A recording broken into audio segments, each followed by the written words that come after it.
Isayas, Kabanata 27. Sa araw na iyon, gagamitin ni Yahweh ang kanyang malupit at matalim na espada. Paparusahan niya ang Leviathan, ang tumatakas na dragon, at papatayin niya ang halimaw na nakatira sa dagat. Sa araw na iyon, sasabihin niya sa kanyang mainam na ubasan, "Akong si Yahweh, ang nag-aalaga ng ubasang ito, na dinidilig bawat sandali, at binabantayan ko araw at gabi, upang walang manira. Hindi na ako galit sa aking ubasan, ngunit sa sandaling may makita akong mga tinik, ang mga ito'y titipunin ko at saka susunugin. Ngunit kung nais nilang sila'y aking ingatan, ang dapat nilang gawin, makipagkasundo sa akin.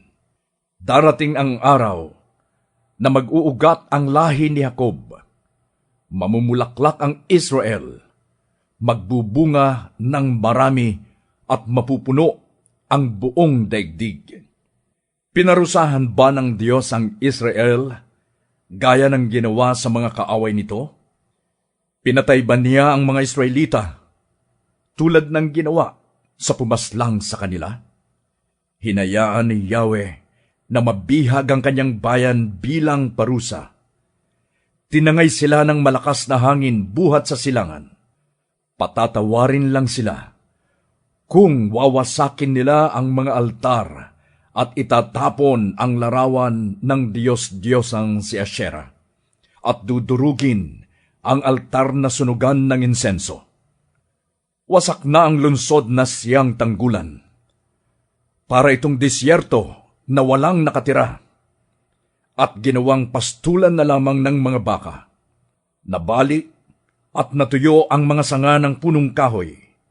Pupulutin naman ng mga babae at gagawing panggatong, sapagkat ang bayang ito'y walang pagkaunawa, kaya hindi sila kahahabagan ng Diyos na kanilang manlilikha.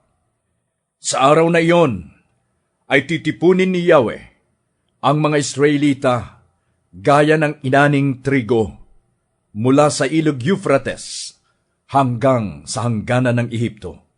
Pagtunog ng trumpeta, tatawagin pabalik sa Jerusalem ang mga Israelitang nangalat sa Assyria at Ehipto, upang sambahin nila si Yahweh sa banal na bundok sa Jerusalem.